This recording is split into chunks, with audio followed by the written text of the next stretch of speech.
Hi, good morning everyone. Let's solve today's daily challenge, that is n repeated elements in size to an array, right? So let's see what the question is. You're given an integer array nums with the following properties. That is nums dot length is going to be 2 into n, all right? And nums contain n plus 1 unique elements and exactly one element of nums is repeated n times. All right. So what we need to return is the element that is repeated n times. So basically what we are being told is that there is one element that is being repeated n times, right? And then there are n plus 1 unique elements. So basically the length of this array is going to be what? 2 into n, right? So now the number that is, or the element that is being repeated n times, is the number that we have to return, right? So let's see this 1 2 3 3. So if you see here, 3 is that number, right? So the length is 4. 4 divided by 2 is what? 2, right? So 3 is repeated 2 number of times and 3 is the number that we are returning here, correct? Similarly, if you look at this array 2 1 2 5 3 2, right? So here you can see the length of the array is 6. So there will be one number that is repeated 3 times. Now what is that number? You can clearly see it is 2 here, right? So 2 2 and 2, so we return 2 here, correct? So I hope the question you're able to understand, right? So it's not that complex. But now let's see how we will be solving this question, right? Okay, so there is one very easy brute force solution for this. That is, you simply use two for loops, right? And check for each and every value, because what we know is that there will be n plus 1 unique elements. That is, only one number is being repeated. There is no other number that is repeated. That means that if there is a 1, 2, and 3, and 3 is your answer, then 1 and 2 are never repeated within the array, right? So what we can simply do is we can run two for loops, right? So one I loop here and one for j loop here, and for each I value we'll keep comparing it, right? We'll compare it to this, compare it to this, compare it to this, and if we do not get a match, then of course that value is not our answer. And if we get a match, for example for 3 we'll be getting a match, we return it from there itself, right? So this will be, in the worst case, obviously big of n square. Time complexity, space complexity for this would be nothing, right? But this is a lot of time, right? We can optimize the solution. So let's see how we can optimize it, right? Another approach that might come to your mind is, using sorting to solve this question.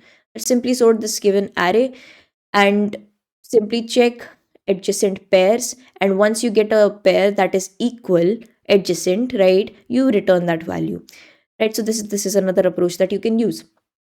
But again, in this approach the time complexity will be n log n. Can we optimize this approach a little, right? So you might say, all right, let us use a hash map, right? So that we know whether we have seen a particular value before or not, right? All right, even if we use the hash map, the time complexity is still going to be n log n, but let's still see, right? All right, so if you use a hash map, right, you will basically be creating a hash map here and simply seeing whether you have seen a value before or not, right? So once you start iterate, let's iterate here, right? So 2, for 2 you will say, okay, I have seen it once. Cool, so it is in the hash map. Now you go and see 1. Okay, I have also seen it one time. But if you go and now see, all right, so basically before we check for 1, right, we see whether this value exists in the hash map or not. So after this particular first iteration, you see only 2 exists in the hash map, 1 does not, right? So what you will do is you will keep iterating and move forward. Now you will come to 2, right? Now if you see whether this value is present in the hash map, yes, it is present, right? So what you will do now, simply return this value. So this is how you can utilize a hash map to solve this problem. Now again, the time complexity for this case is going to be n log n if you are using mp.find. If you're using an unordered map, you can make it o of n. But the thing is, the space complexity you will be utilizing is going to be big o of n, right? So yeah, so there will be some space that you're occupying. So now what we are trying to do is reduce this space complexity. We just want to see whether we can solve this problem within big O of n and do not use any space at all, right? So let us see how we can do that. All right, so we'll be using something that's called, pigeonhole principle. So let us see how we'll be using that. All right, so I'm just taking an example. All right, right here. Okay, let's say I have an r value that is like repeated n number of times as mentioned in the question. Okay, now I'm just going to create a pattern here with r, and let's call all the other elements as x. Okay, so let us create the pattern.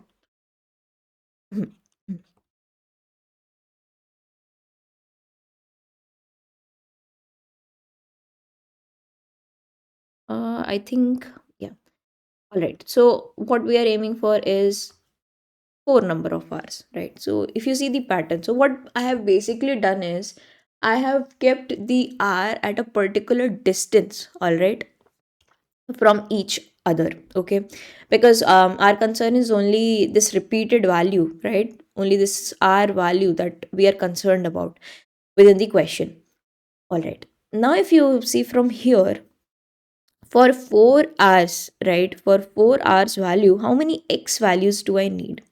If you see, the number of x values here is of course 9, right?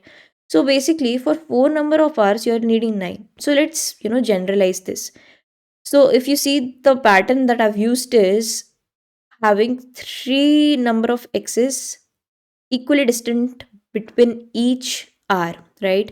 So it's going to be 3 into, and if we have 4 r's, right, so there will be 3 gaps, right? So it's basically the number of times r is there minus 1, correct? So this is the number of times x appears for n number of hours. All right, so I hope that makes sense. Cool. Now, if you see in the question in the beginning, it was mentioned the length of the array is going to be what? 2 into n. Let's calculate the length of the array for such a pattern, right? We have equally distanced them, all right, to keep that in mind. All right, so if you see how many number of elements we will get if we are having this pattern, right? If we r is, equally distanced this amount of x's, then how many elements will we have in the array? So that is simply 3 into n minus 1 plus n, which is nothing but 3n 3n minus 3 plus n, which is nothing but 4n minus 3. Now if you see 4n minus 3, 4n minus 3 is always greater than 2n, correct? Which means this is not possible.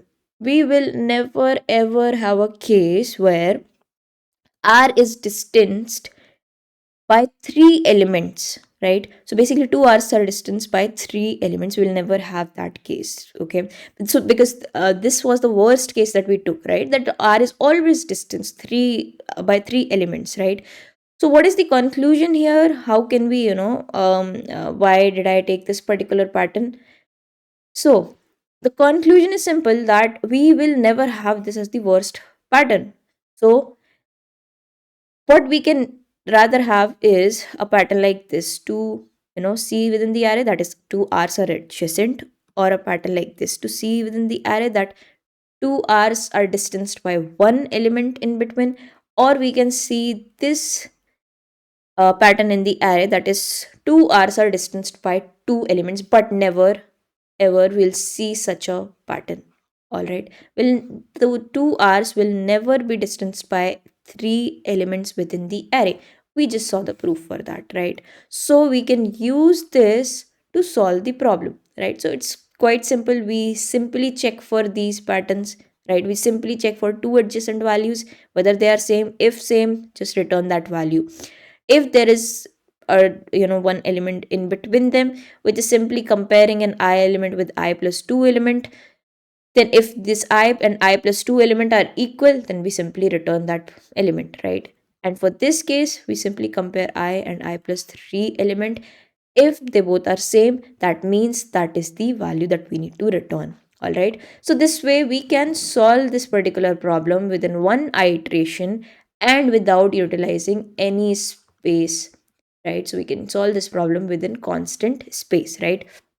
So yeah, this was the only thing that we wanted to know. This is called pigeonhole principle, and we can use it to solve this problem in the most optimized way, right? So that is it, and the code for it is also pretty simple, but I'll still show you the code where it is. Yes, so here it is, the code. So you're seeing we're just doing one thing, that is comparing the RR pattern, that is the adjacent values. Then we are comparing the RXR pattern, that is what if we distance 2 Rs by one element in between, or then we are checking this pattern, what if we distance 2 Rs by two elements, right?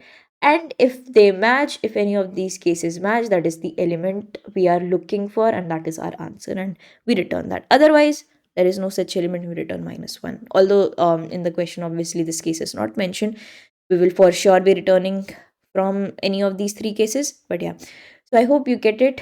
Thank you.